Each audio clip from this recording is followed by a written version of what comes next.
మమ్మల్ని మిక్కిలిగా ప్రేమించిన మా ప్రియ పరలోకపు తండ్రి, మీ ఘనమైన శ్రేష్టమైన నామాన్ని బట్టి వేలాది వందనాలు చెల్లిస్తూ ఉన్నాం.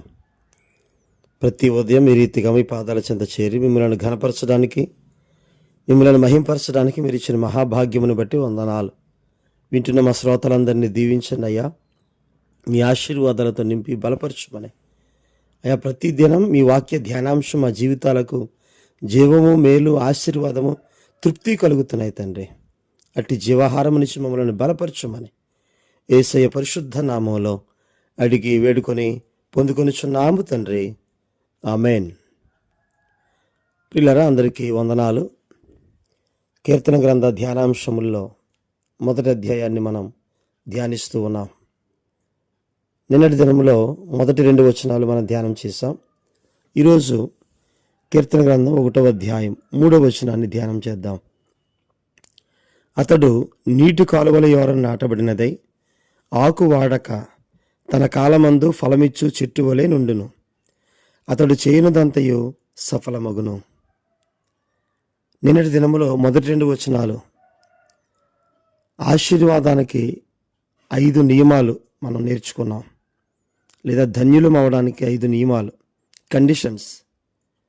అయితే మొదటి 2 వచనాల్లో ఉన్న 5 రకాల కండిషన్స్ కనుక మనం వాటిని పాటించగలిగితే ఆశీర్వాదాలు మనకిస్తానంటున్నాడు. అయితే ఈ 5 రకాలైన నియమాలు పాటించినప్పుడు 4 రకాలైన ఆశీర్వాదాలు ఈ 3వ వచనంలో మనకి తెలియజేస్తూ ఉన్నారు.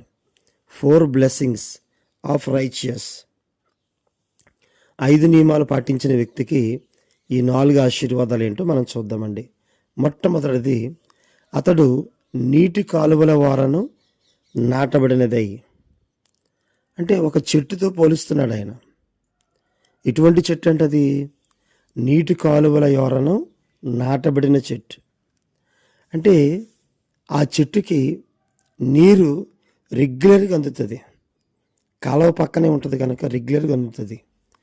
ఇదే కీర్తనలో 92:13లో ఒక మాట మనం చూస్తే, యెహోవా మందిరములో నాటబడిన వారై వారు మన దేవుని ఆవరణములలో వర్ధిల్లుదురు.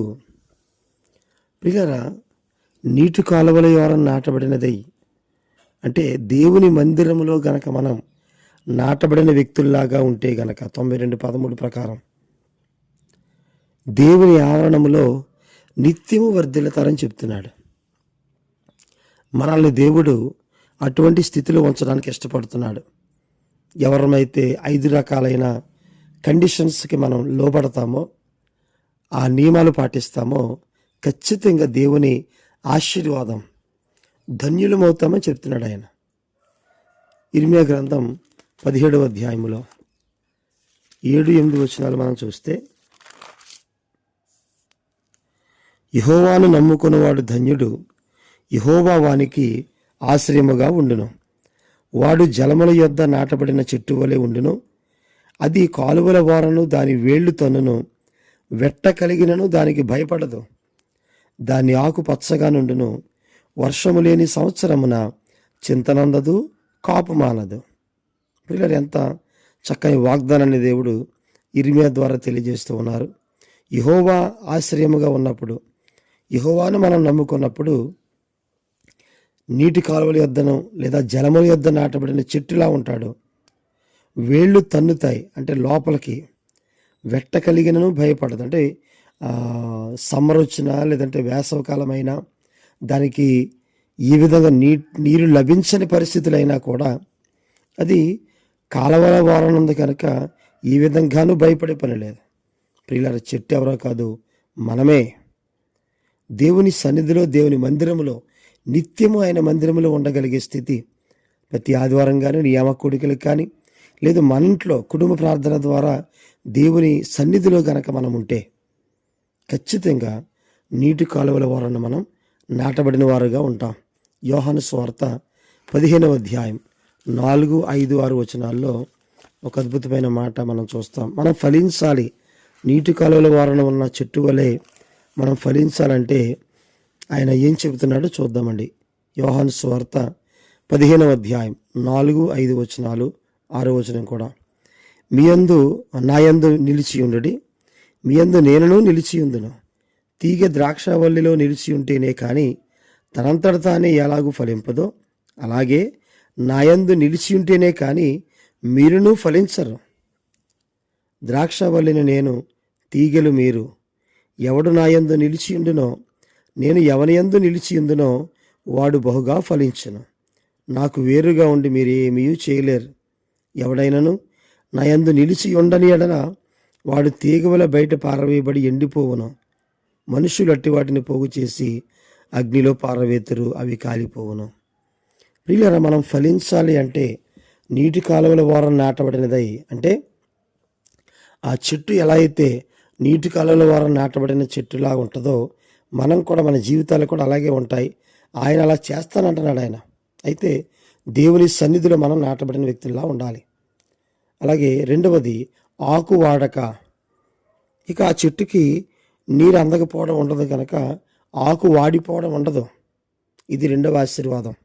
అంటే మనం ఏ రీతిగా కూడా కొన్ని శ్రమలు, కొన్ని ఇబ్బందులు, కొన్ని లోటుపాట్లు వచ్చినా కూడా ఏ విధంగానూ కూడా మనల్ని దేవుడు సిగ్గుపడనివ్వడు. ఆకు వాడిపోవడం ఉండదు. యెషయా గ్రంథం 40వ అధ్యాయములో 29 నుండి 31 వరకు ఉన్న ఆ విషయాలు మనం చూడొచ్చండి. అంటే ఆకు వాడిపోవడం కానీ ఏమీ ఉండదు. కారణం, బలహీన పరిస్థితుల్లో బలమివ్వడానికి నీటి కాలువల్లాగా ఆయన ఉన్నాడు. యెహోవా మందిరములో మనముంటే ఆయన సన్నిధి మనతో ఉంచుతున్నాడు. సమస్యలేని వారికి బలమిచ్చేవాడు ఆయనే, శక్తిహీనులకు బలాభివృద్ధి కలుగజేయవాడు ఆయనే. బాలురు సమస్యలెదురు అలయుదురు, యవనస్తులు తప్పక తొట్టిల్లుదురు. అయితే యెహోవా కొరకు ఎదురు చూసేవారు నూతన బలం పొందుదురు. వారు పక్షిరాజుల వలె రెక్కలు చాపి పైకి ఎగురుదురు, అలయక పరిగెత్తుదురు, సమస్యలకు నడిచిపోదురు. ప్రియులారా, ఈ యొక్క వాగ్దానాన్ని దేవుడు మనకిస్తూ ఉన్నాడు. వాడిపోవటం ఉండదు, సమస్యలిపోవటం ఉండదు, ఎండిపోవటం ఉండదు, దేవుని కోసం ఎదురు చూసే వారంగా ఉంటే. ఇక మూడవది, తన కాలమందు ఫలమిచ్చు చెట్టు వలె నుండును. ఏ కాలంలో ఆ ఫలం. అంటే ఉదాహరణకి గలతీ పత్రిక 5:22లో ఆత్మ సంబంధమైన ఫలాలు, ఆత్మఫలం ఏమనగా అని ప్రేమ, సంతోషము, సమాధానము, దీర్ఘశాంతము, దయాళుత్వం, మంచితనము, విశ్వాసము, సాత్వికము, ఆశా నిగ్రహము. ఇలా ఆత్మఫలము ప్రతి కాలములో, ఏ కాలములో ఏది ఫలించాలో అది తప్పనిసరిగా ఫలించేలాగూ ఆ చెట్టు ఉంటుందని చెప్తున్నాడు. ప్రియులారా, నీటి కాలంలో నాటబడినదై. 2, ఆకు వాడిపోవటం ఉండదు. 3, తన కాలమందు ఫలమిచ్చే చెట్టు వలె ఉంటారు. ఇక 4వది, అతడు చేయనిదంతయు సఫలమగును.